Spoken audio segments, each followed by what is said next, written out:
damn jobs. This thing does not stop at Stephanie White Briann January getting crashed out on because you deserve it. Don't you ever get in the GOAT's way. You're talking crazy. Y'all grabbing a girl when she's celebrating last season, grabbing Caitlin Clark. Who the hell y'all think y'all is? Y'all came to her team. She didn't go over there to Connecticut where the hell y'all. You know what? Don't worry about it. I'm going to break it all down because house needs to be cleaned. All of y'all need to be fired and let go of him immediately. Caitlin Clark steps into a basketball environment where every possession feels like a political argument, every timeout feels like a power struggle, and every sideline interaction between Caitlin Clark, Stephanie White, and Briann January becomes a battlefield of control versus freedom. Caitlin Clark is not just playing basketball inside the Indiana Fever system.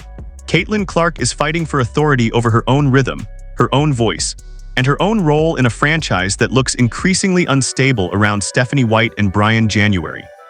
The tension surrounding Caitlin Clark and Stephanie White is not subtle anymore. Every glance, every bench conversation, every correction becomes amplified into a larger question about whether Caitlin Clark is being supported or restricted inside the Indiana Fever structure.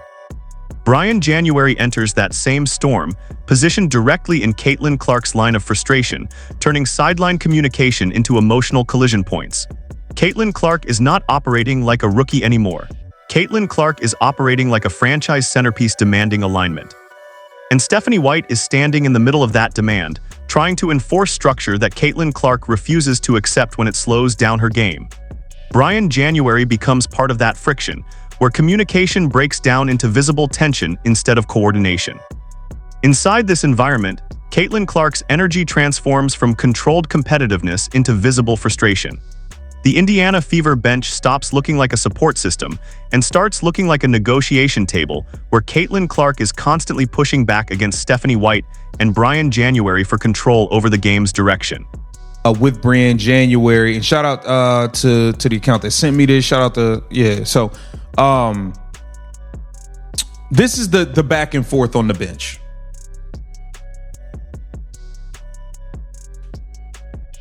Yo, Caitlin Clark is going crazy.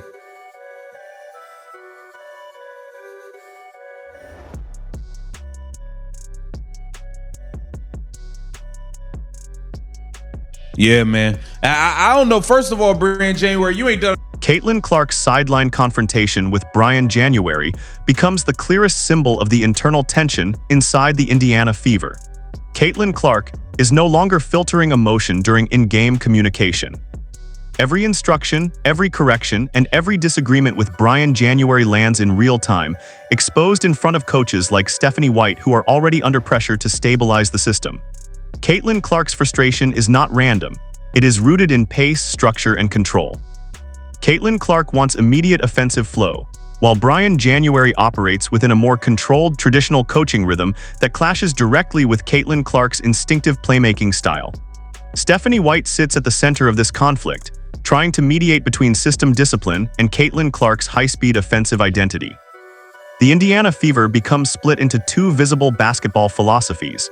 One side moves with Caitlin Clark's urgency, built around spacing, quick reads, and aggressive initiation. The other side, shaped by Stephanie White and supported by Briann January, leans toward structured execution, delayed reads, and controlled possession management. That conflict creates visible breakdowns. Caitlin Clark is seen reacting in real time to instructions she does not agree with, while Briann January responds with authority rooted in coaching hierarchy rather than player-driven momentum. Stephanie White, instead of calming the situation, becomes part of the intensity loop where every instruction to Caitlin Clark feels heavier under pressure. This is not just disagreement. This is a system collision inside the Indiana Fever, where Caitlin Clark is demanding evolution, while Stephanie White and Briann January are enforcing structure. Our medical staff is trash. She don't got time for none of this stuff that's going on. And she is on edge about everything. She going at it with coaches, players. If you're not doing what she needs you to be doing, she's on your head, and I love it. I love it. Let's take a look at this as she had a back and forth, not only with the coaches, but with Maisha Hines-Allen, who played well. Let's take a look at this. Courtesy of Venom Reacts. You're witnessing Caitlin Clark argue with Stephanie White. Caitlin trying to communicate with the team. Look, now Stephanie White's talking to Caitlin, and Caitlin Clark just said like this. Y'all medical staff is trash, Stephanie. What are you talking? Caitlin Clark's frustration expands beyond just Stephanie White and Briann January.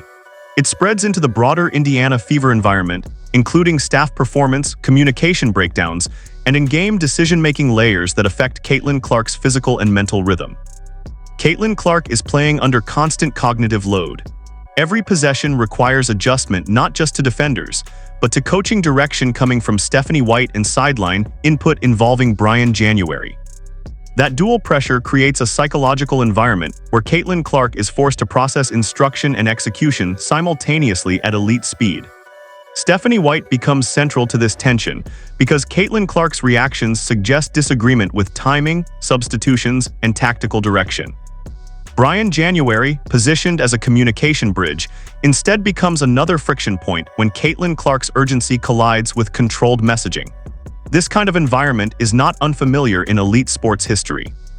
High-usage franchise players often reach a point where communication with coaching staff becomes emotionally charged when performance expectations rise faster than system adaptation. Caitlin Clark's situation mirrors those historical patterns, where elite guards clash with coaching structures that struggle to match their pace of evolution. The Indiana Fever's internal rhythm begins to show visible cracks. Caitlin Clark is reacting faster than instructions arrive. Stephanie White is managing structure under pressure. Briann January is caught between translation and authority. The result is a constant loop of misalignment, where Caitlin Clark is forced into repeated emotional resets during live. We're not here from none of them. And meanwhile, while she's being sabotaged, Caitlin Clark is running around doing this. The most games of 20 points and 10 assists in WNBA history. Caitlin Clark, she did it in just 56 games. She has 11. Okay, it took Courtney Vandersloot 400 some games. Diana Taurasi 500 some games. Like she doing this stuff effortlessly, man. She's doing this stuff effortlessly. So Caitlin Clark continuing to prove why she is the GOAT, despite having a bunch of. Despite internal friction involving Stephanie White and Briann January, Caitlin Clark continues producing elite statistical output that reshapes the Indiana Fever's competitive identity. Caitlin Clark's performance forces a contradiction. System tension on one side, historic production on the other. Caitlin Clark's efficiency in creating scoring and playmaking separation becomes the foundation of Indiana Fever's offensive relevance.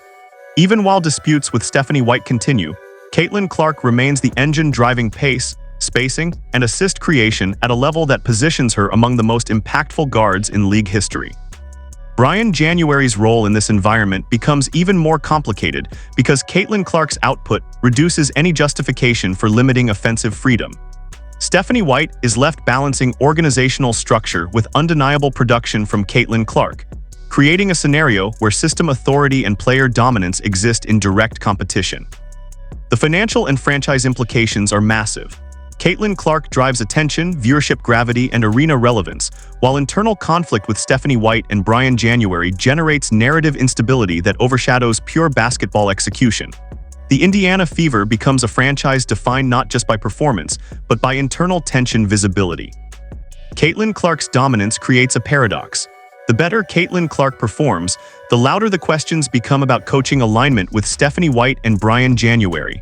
That paradox pushes the Indiana Fever into a future where decisions about system direction become unavoidable. Caitlin Clark stands at the center of a franchise transformation where performance is no longer the debate, control is. Stephanie White and Briann January represent structure, while Caitlin Clark represents acceleration, instinct, and franchise-level expectation. The Indiana Fever's future now depends on whether alignment can be built around Caitlin Clark, or whether continued tension with Stephanie White and Briann January defines the next chapter. The question becomes unavoidable.